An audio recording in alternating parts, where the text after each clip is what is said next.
شروع اللہ کے نام سے جو بڑا مہربان نہایت رحم کرنے والا ہے۔ السلام علیکم، فرحین ٹی وی میں خوش آمدید۔ ناظرین محترم، سیدنا حضرت عثمان غنی رضی اللہ تعالیٰ عنہ کے پارٹ سیکنڈ کے ساتھ حاضر خدمت ہوں، تو بنا ٹائم ویسٹ کے ویڈیو کا باقاعدہ آغاز کرتی ہوں، رہیے ہمارے ساتھ۔ سامعین کرام، حضرت عثمان غنی رضی اللہ تعالیٰ عنہ نے اپنے قبیلے کی مخالفت کے باوجود اسلام قبول کیا تھا۔ وہ جانتے تھے کہ قبیلے والے مخالفت کریں گے، لیکن حضرت عثمان غنی کو اس مخالفت کی ذرا برابر پرواہ نہیں تھی۔ اسلام قبول کرنے کے بعد سارا قبیلہ ان کا مخالف بن گیا۔ ان کے چچا حکم بن عاص نے ان کو تشدد کا نشانہ بناتے ہوئے ایک کمرے میں بند کر دیا اور کہا، میں تم کو اس وقت تک آزاد نہیں کروں گا جب تک تم دین اسلام کو چھوڑ نہیں دیتے۔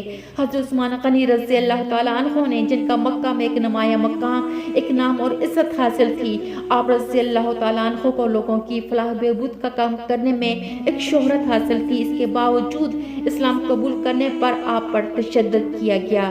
چچا نے کمرے میں بند کر دیا جہاں ان کو رسیوں میں جکڑ کر مارا جاتا، کمرے میں آگ جلا کر دھواں دیا جاتا، لیکن سیدنا عثمان غنی نے اسلام کو نہ چھوڑا۔ آخر کار مجبور ہو کر چچا نے بھتیجے کو آزاد کر دیا۔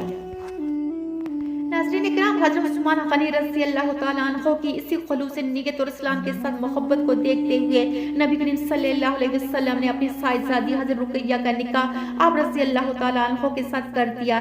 حضرت سیدہ رقیہ رضی اللہ تعالیٰ عنہ کی نکاح کے وقت عمر مبارک 12 برس تھی۔ ان کا پہلا نکاح نبی کریم صلی اللہ علیہ وسلم کے چچا ابو لہب کے بیٹے عتبہ سے ہوا تھا، لیکن رخصتی ابھی باقی تھی کہ نبی کریم صلی اللہ علیہ وسلم کے اعلان نبوت کے بعد چچا ابو لہب نے اپنے بیٹے سے حضرت سیدہ رقیہ کو طلاق دلوا دی تھی۔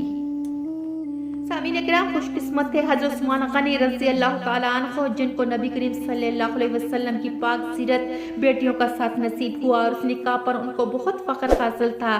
اسی وجہ سے وہ حضرت سیدہ رقیہ رضی اللہ تعالیٰ عنہ کے آرام و سائش کا بہت خیال رکھتے تھے۔ شادی کے وقت حضرت عثمان غنی چونکہ صاحب حیثیت تھے، اس وجہ سے ان کو کسی چیز کی کمی نہیں تھی۔ انہوں نے زوجہ محترمہ کا ہر طرح سے خیال رکھا۔ حضرت رقیہ رضی اللہ تعالیٰ عنہ انتہائی خوبصورت تھی اور اس جوڑی کو لوگ کامیاب ترین جوڑا کہتے تھے۔ ناظرین اکرام، حضرت رقیہ رضی اللہ تعالیٰ عنہ اپنی والدہ ماجدہ کے ساتھ ہی اسلام لے آئی تھی۔ یہ اسلام کا ابتدائی دور تھا۔ کفار کی جانب سے مسلمانوں پر ظلم ستم کے پہاڑ توڑے جا رہے تھے، مصیبتیں ختم نہیں ہو رہی تھی۔ ایسے میں حضور صلی اللہ علیہ وسلم نے مسلمانوں کو حکم دیا کہ حبشہ کی جانب ہجرت کی جائے، کیونکہ وہاں کا بادشاہ نرم و دل اور بہت نیک تھا، کسی پر ظلم نہیں کرتا تھا۔ وہاں مسلمان امن و سکون کے ساتھ رہیں گے۔ مسلمانوں نے حبشہ کی جانب ہجرت کی۔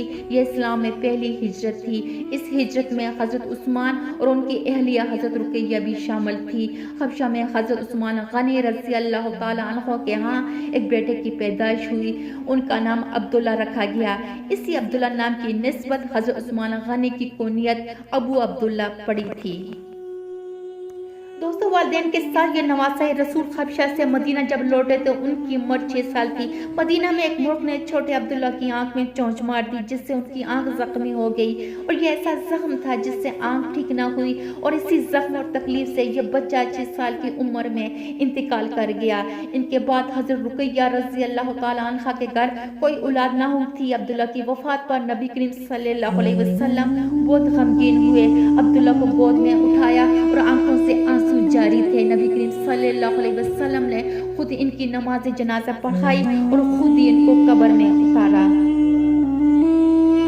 سامعین کرام، 2 ہجری کو جب غزوہ بدر پیش آیا تو انہی دنوں حضرت رقیہ بہت بیمار پڑ گئی۔ تمام صحابہ اکرام غزوہ کی تیاری میں مشغول تھے۔ نبی کریم صلی اللہ علیہ وسلم نے حضرت عثمان سے ارشاد فرمایا، اے عثمان، رقیہ بہت بیمار ہیں، اس لیے آپ مدینہ میں ہی ٹھہریں۔ آپ صلی اللہ علیہ وسلم نے اپنے خادم اسامہ بن زید کو بھی ان کے ساتھ رہنے کی اجازت فرمائی۔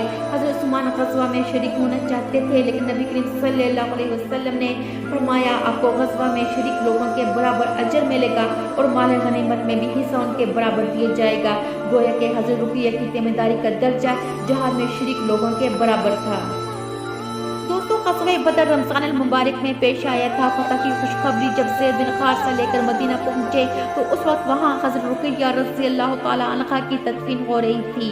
نبی کریم صلی اللہ علیہ وسلم کچھ دن بعد مدینہ پہنچے اور حضرت رقیہ کی قبر پر گئے تو بے حد غمگین تھے۔ حضرت رقیہ نے قریباً 21 سال کی عمر میں وفات پائی تھی۔